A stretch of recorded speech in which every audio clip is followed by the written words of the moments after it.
Alakazam, race fans. Alt Horse Think here, coming at you. It's Tuesday, January 17, 2023. We've got some requests to talk about last year's Kentucky Derby winner, Rich Strike, and that race in general. Of course, that's normal because that's the most popular race of the year, the Triple Crown, the most famous. It's the one that gets the most heat. So we'll talk about that. But before we do that, warning, warning, warning. Please, people, if you have come here accidentally, this is alt horse think, as in alternative horse thinking. We talk about alternative means of handicapping.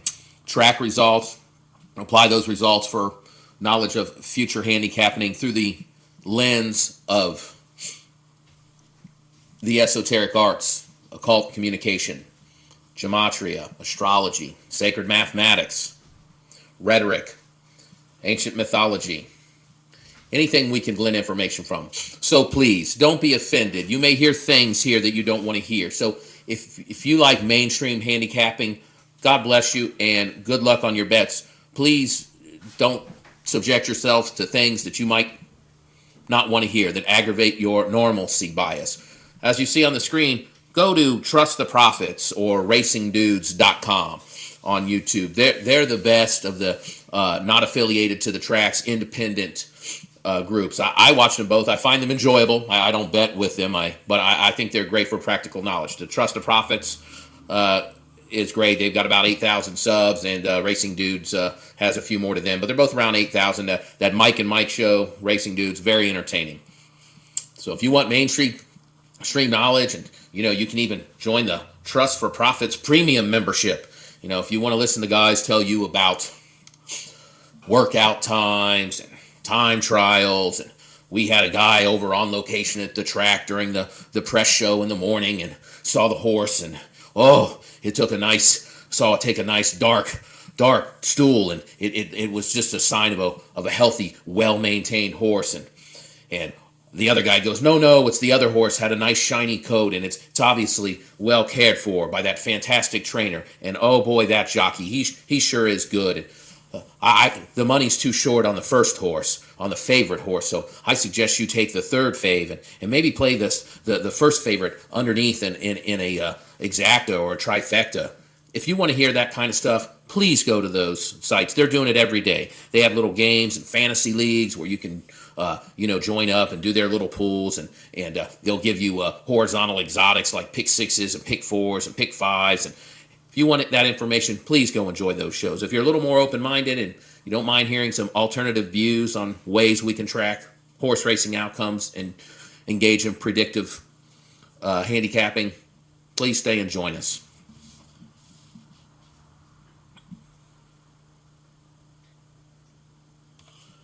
All right, Alakazam, we're back. Hopefully we can talk a little bit more intimately on this public forum now without warning. Hopefully most of the naysayer, normalcy bias fanboys have left us now, so we can look a little deeper at this. Don Marty and one of the other commenters, I'm sorry, I forgot the name, brought up specifically Rich Strike this year. Obviously, this race was rigged. It was a freaking 99-1 morning line, and I think they only paid 80 on it, but they said it was 99-1 initially, right before the race started. Beat out all the faves. These are the big races we want to try and handicap. So I'm going to go into what actually happened with the incident of the commentators saying that they feel like Velasquez gave the rail up, that type of thing. We're going to watch that. And then I kind of already know how and why they rigged this race, at least initially. The Rich Strike thing was a late change, but we'll go into that. But I just want to show the actual point in question first for you guys who brought it up. So here it is. That's Rich Strike on the screen with the red arrows on the second back on the rail. And 6-horse Messier, which is the always race rigging Bob Baffert termed Tim Yak team, because Baffert was suspended from last year's nonsense with Medina Spirit. That's Tim Yak team with Baffert's horse, who's the trainer, with John Velasquez on it. That's the one with the yellow box. That's 6 Messier with the yellow around it. See him? He's front on the rail. The other horse with the little blue halo with the jockey in the red there, that's Crown Pride with Chris Lamerie. It's one of the international horses, Japan horse with a European rider, I think. That Lamerie, I don't know if he's local here. It's immaterial. Anyways, so that's Crown Pride, the I think that was the 7 horse. Crown Pride, the 7 horse, Messier, and then, of course, Rich Strike with Sonny Leone on it is in back there with the red arrows. That's the 21 post horse. So here's what happened. A lot of you guys think kind of blaming Vasquez outright. Let's see.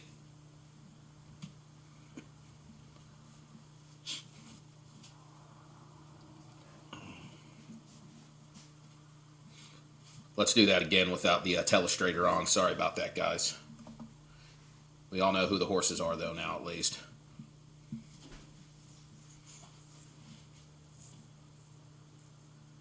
Here comes Rich Strike in the back. Crown Pride starting to slow down. So is Messier. See Crown Pride move left there. Crown Pride moves left. Velasquez is trying to hold his spot. He tries to go inside. Velasquez holds him off. Then he shifts and runs outside of him. So Velasquez stole the rail. It was that Crown Pride horse, the number 7, the guy with the red. He's the one that vacated the lane and gave the easy win out. I'm sure all these jockeys knew this was going to be rigged. It's the biggest race of the year. So watch it again. The guy in the front with the red hat, and the second horse out. Okay, he's falling back. He gives this huge gap now. Watch him fall outside right now. See him fall back and out. He leaves this enormous gap, and then Rich Strike, boop. Sonny Leone just pulls him right over, zigzags around Vasquez. Vasquez did what he was supposed to do. I mean, he kept riding. His horse was tired, but he held the rail. It's not like he gave the horse up. It's not like he gave his lane up and let the guy cheat through. It was the Crown Pride guy that let him through. Christopher Lamerie, as he retreated back and vacated the lane. That's the way I see it. But maybe you guys are talking about a different part of the race. But at any rate, you're right to know that this is obviously rigged. Obviously, a slow horse like this didn't come back and win with this incredible time. You know, it was a very quick trip. So now we're going to look next at the alternative handicapping means of how we knew which horses were going to be in it. That horse being Epicenter. I mean, I think everybody who was in the know knew Epicenter, and I'm going to show you how we knew. And we also knew a little bit about the 4th place horse as well. All right. Hit the like, subscribe. Let's invite other people that know what's up, that know that there's other influences on racing, so we can build a community here. Back to this race at hand. So as we just said, obviously the race was rigged. And Rich Strike, like one of the commenters said, had one of the fastest, I don't know what he was quoting, half the distance times, 4th pole. It's immaterial. He had a faster time that was like faster than Secretariat, was what one of the commenters said. And I'm sure he did. With no fundamentals in his workouts and time trials to support why he would have such enormous speed in this race. Just proving again that time trials and workouts are bogus. But that's nothing new to the audience here. The next question is, what's the means of the rigging? And it's really immaterial to us. As long as we can find a way to predict the outcome so we can place the bets, we don't really care how they do it.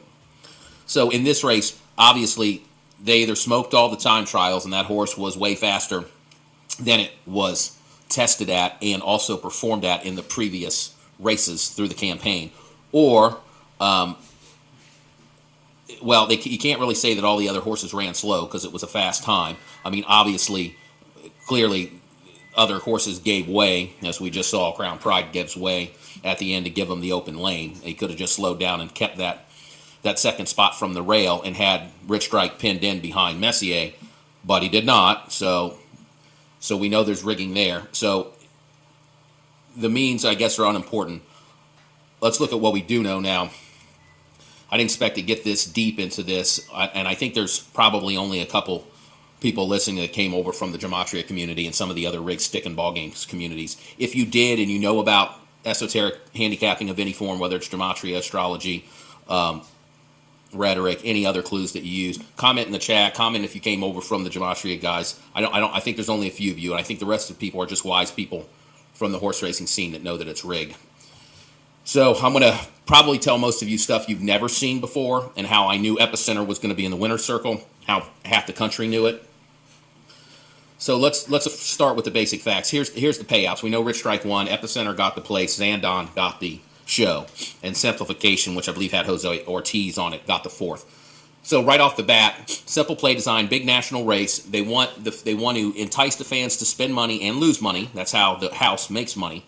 So in order to do that, you got to have some winners. So they did their usual trick. The odds-on morning line favorite, you may have forgotten by now, was Zandon.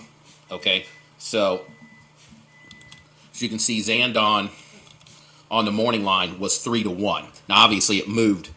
The street moved that horse way longer. That's how it paid so well on that show bet. But it was a 3-1, the best fade. So if you'd have just played the line setter's fade in the championship race of the year, the most famous horse race in the Western world, you would have bet $2 and won $5.60. So you would have made a cool plus 180 on a show bet if you'd bet the show. If you were greedy, you got nothing, which is what they want. That's part of the psychology of enticing people into bet. They know people won't play the show, and all the talking heads say, "Oh, never play the show. It's a bad bet. It's like taking a card on a dealer six." Again, that's all lies from the house. So if you'd have just took the morning line on the show, you'd have made an easy plus 180 bet. But it's not much money, especially with the amount of risk from 20 horses in the race. Epicenter got the place. Paid good if you had it on the place. $7.40 on the $2 ticket. Paid $5.20 on the show, which I think is plus 110. So I had Epicenter, and I did have probably 35% of my wager on Epicenter. So, it paid back plus 110. So with the revenue generated from that, it was like 70% of my stake, something like that. So I lost about 30% of my stake on the day, whatever I bet, $100, $200, $250, whatever it was. I lost about 30%. I didn't lose my shirt. So I didn't know about Rich Strike until late. But we know how they rigged it now. So let's get into Epicenter first, and then we'll get into Rich Strike. So here we are, the headline. Race result, long shot. Rich Strike wins 148th Kentucky Derby. Louisville, Kentucky with favorite Epicenter and Zandon dueling in front. Rich Strike came charging up the rail in the closing strides for a stunning 80-1 upset in the Kentucky Derby on Saturday. Jockey Sonny Leone guided Rich Strike from far back in the 20-horse field to beat the 4-1 favorite Epicenter by 3/4 of a length. Zandon was another 3/4 of a length back in third at Churchill Downs in front of a crowd that included former President Donald Trump. Now, all that information is important. It's all important to the scripting, because this whole race was scripted. So the first thing we're going to look at is the first thing that pops out of you is the number 148. So we're going to take a look here at the gematria. For those of you who don't know what gematria is, in all ancient languages, there were no numbers. Numbers were not invented until the Arabic numeral system. Then it was adopted by the West. So in ancient Greek and Hebrew, when you did numbers, the first letter of their alphabet, and I'm just going to use English, for example, because that's our lingua franca that we use. A would be 1, B would be 2, C would be 3, E would, etc. Okay, D would be 4, E would be 5. So this was used in all the ancient Semite languages, ancient Greece, Anatolian, Babylonian, Hebrew, okay? So the sorcerers and occultists and witchcraft people they actually built words into their language with values, okay? And so this became a very popular cult thing. It's still used to this day, and it's encoded in all of our public information. I'm going to show you right now why Epicenter went so far forward and why they knew. So there's a couple gematria calculators online. If you want to see one, this is the best one. He's got ads on there now, but it's gematrinator.com, GEMATRINATOR.com. You put the word in there and it tells you the base ciphers and it tells you the values. Okay, it's got the cipher on the bottom that tells you what each letter's worth, etc., etc. All right, very simple. The other one is Gematria Effect News. He has a calculator from that. That's the biggest community of people who understand this occult knowledge. Let's get back.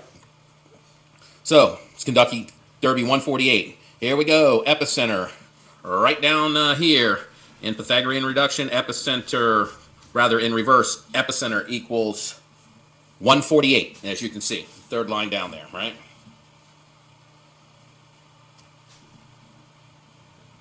Right there. Epicenter, 148. See it? See how easy it is? They do it every year. They do it all the time. So that's why Epicenter went short. That's why everybody knew. Because there are some people who know this. Very few people will talk about this publicly. Plus, it was a good horse, but it's because of this. So that explains Epicenter. They had the whole thing rigged. And I believe they probably had the race rigged for him from the get-go. And I believe some other opportunities came in, and they probably changed the narrative late to do the Rich Strike thing. Because that was why it was a late scratch, as you guys brought up. The D. Wayne Lucas backs out because he doesn't like the post, and then the horse wins from that draw. So, I mean, he's in on it. He's a multimillionaire. All these millionaire jockeys are in on it. They're all in on it. Okay, they all know.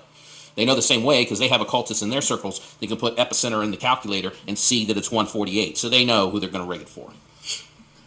So let's get on to the Rich Strike. I knew about epicenter, had money on it, did fine, didn't lose my shirt on this race, but Rich Strike was a late swap on the Friday before the race on 5-6. The race was on 5-7. So what's the second most important number? As you see here, the ESPN articles from May 7th at 8 p.m. That was the day of the race. So the race is 5-7. And look at our boy Rich Strike here. What a shocker. Rich Strike equals 57. See it? See it? 57. Rich Strike. So 57 had the 57 was the day of the race. May 7th is abbreviated 5-7 or 5/7, which is 57. Okay, simple enough to understand. And Rich Strike has it in its forward reduction value, which is the most used cipher probably. So very simple. Now there's one more 148 that pertains to Jose Ortiz, the fourth place horse. And that is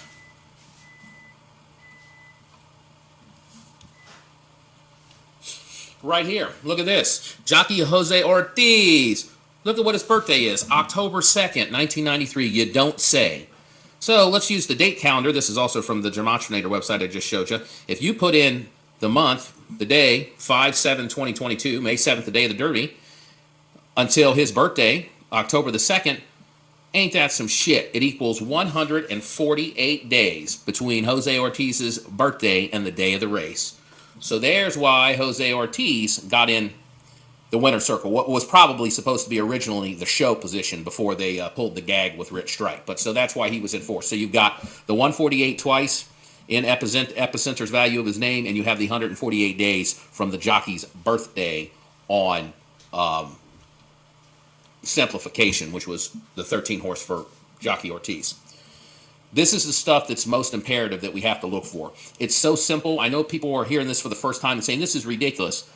Go back and look at some of the other Gematria guys, and you'll see they've been doing this for years and years and years recorded. I've only been known about this for 3 years, and I've already seen tons of this. Happens all the time. So this is the stuff we want to build a community to look for. This is what's going to give us those winning bets. Because most of the other people, they're doing the stick and ball games. That's why I started this channel, to share this information so we can handicap for us to make money. I don't live in a sports book state, but I do live in a legal horse book state. And there's the D. Wayne Lukas article here about him scratching Ethereal Road, which caused the entry position for Rich Strike to come from the backup. Now, a little bit more about backup. The other oddity that they were going to show us about rigging is the Ethereal Road had a victory in one big qualifier. I didn't put that in here. Again, it's in material. We can go back and look. But he had a victory which gave him 20 points. He had a fifth place in another qualifier that had Road to Kentucky Derby points on it, where he got 1 point. So he had exactly 21 points. He was way down on the list of entries because there was like 6 other horses before him that pulled out from that waiting list to compete in other graded stakes races and other venues later on. So they pulled out. And I believe this ends up being like the horse with the lowest points since they've had this point system. So he goes in on 21 points. And we know that D. Wayne Lukas vacated the number 20 position with his horse, and because it was so late, per their rules that they make to not confuse the betting, they scratched all those bets and made a new post 21. So conveniently, they rigged it for the horse with 21 points to be in the 21 post. Again, this is another sign of obvious rigging, and no doubt Lukas knew he wasn't going to win and pulled out. So there we go, scratch. So that brings us to the next thing. So why Rich Strike? So there was this whole huge ritual with Donald Trump being at the race, and that's why that was in the top of that article, which they probably put on late.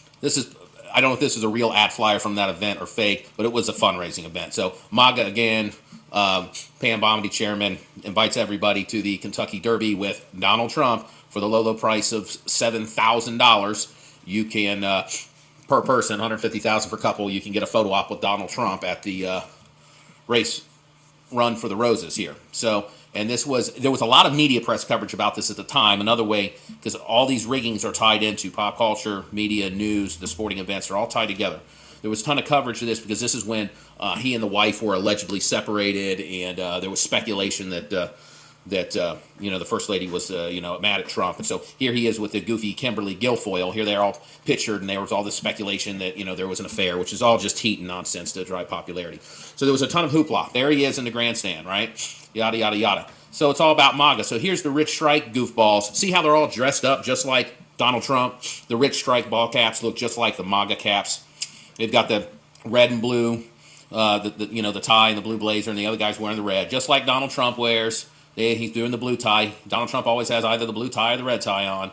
So this whole thing was a ritual tribute to Trump's visit, which should have tipped me off to that horse being a real contender. But only a few insiders, I think, won on this deal. And there he is with his MAGA hat, see, and he's got the red striped tie. So they're all dressed like each other. This whole thing was a sham. Okay, this was all a big ritual. Rich Strike, get it? Because Donald Trump was a billionaire that was going to take political power and save America for the little man, and the basically the rich strike again, and they get richer. So you get a Rich Strike that wins the Kentucky Derby, and you go broke betting on these nonsense horses they tell you are fast, like Zandon and all the pitchers tell you. None of that shit has anything. None of these alleged fundamentals have anything to do with the races when they're so blatantly rigged and staged as we've seen. There he is, MAGA again. All right, so the reason why I bring that up is that's the most important ritual they did that day. I don't know when they scheduled that, but this MAGA Rich Strike thing is what would have gave it away. We won't be fooled by that again. Hopefully our eyes will be more open and we'll see these scams coming, because they announced his appearance at the Kentucky Derby probably, I don't know how long or what ahead of time it was, but it was ahead of time. So they had a game going there. So that was the bulk of that. So long story short, that's why we need a dedicated community here where we can share these alternative handicapping means, the esoteric knowledge, gematria, astrology. We need guys that know everything, so we have dedicated people to look. Because this was a huge value opportunity. And even though I knew about Epicenter, I was working and I didn't know the late change about Rich Strike, didn't have time to handicap it that day. And all the other people that know about this were too busy, worshiping and handicapping their stick and ball games. The NBA hoopers, and the soccer was on with the club stuff. And, of course, the old baseball bats were being swung there in May, as they always are. So nobody caught this. And this was super easy to see the 57 connection. I believe it was the only horse name that had the 57, and it matched the date. So they literally gave this away. They gave away Epicenter with the 148. They gave away Rich Strike with the 57, although you had to be paying attention, and because it all happened within 24 hours on that late scratch. But they gave it away. And that $2 exacta paid, what's it say here? $2 exacta paid $4,101. And I think I had damn near every other $2 exacta, or in my state, FLA, $1 exacta. I think I had every other favorite, medium favorite, but that one, But again, I hit the show bad, so I didn't lose much. But had we had a community here, one of us would have found it. So that's the point of this. I want people to actually follow horse racing. So I thank you for watching. We're going to share more. I know this is new to a lot of you, but we're going to show these little number games. I also found a bunch of rhetoric games with just names of horses and races and jockeys from NYRA last summer that were dead giveaways. You didn't even have to know anything about numbers. So we'll talk about that more in the future. But thanks for the feedback. And final, I guess I don't think it's Vasquez's fault for this one. Looked to me like old Christopher Lamourie on Crown Pride's the one who gave way. But, it's immaterial. Again, they had this thing rigged way larger than that with the tie-ins to the Trump visit to the raceway, and then, of course, the numberology. That's how it happened. I'll say Alakazam. I'll say thanks for watching. Like, subscribe. Tell other people who will be useful members of the community that we can bring in here, that know it's rigged, that want to learn more. We can start handicapping, sharing information together, and make some money. All right, until next time. Alt Horse Think. Come back. Check it out. Like, subscribe, comment. Oh, one more thing. Qualifying races coming up for the Triple Crown or the Kentucky Derby. If you know the names of the races, I'm busy with work this time of year, but maybe we could do at least one every couple weeks. Name of the qualifying race, maybe its track or the date of it or somewhere thereabouts. Put that in the comments. Maybe I'll make a post in the community section about the upcoming qualifiers that will impact the Triple Crown, because no doubt there'll be some shenanigans. We might be able to find some winners with that. So A lot of you guys are veterans at horse gambling, so if you guys know the names of the big races that are the graded races on the road to Kentucky Derby, put those names in the comments, and maybe we can, maybe I can target that for the next handicapping. Until later, Alakazam. Alakazam, race fans. Alt Horse Think here, coming at you. It's 2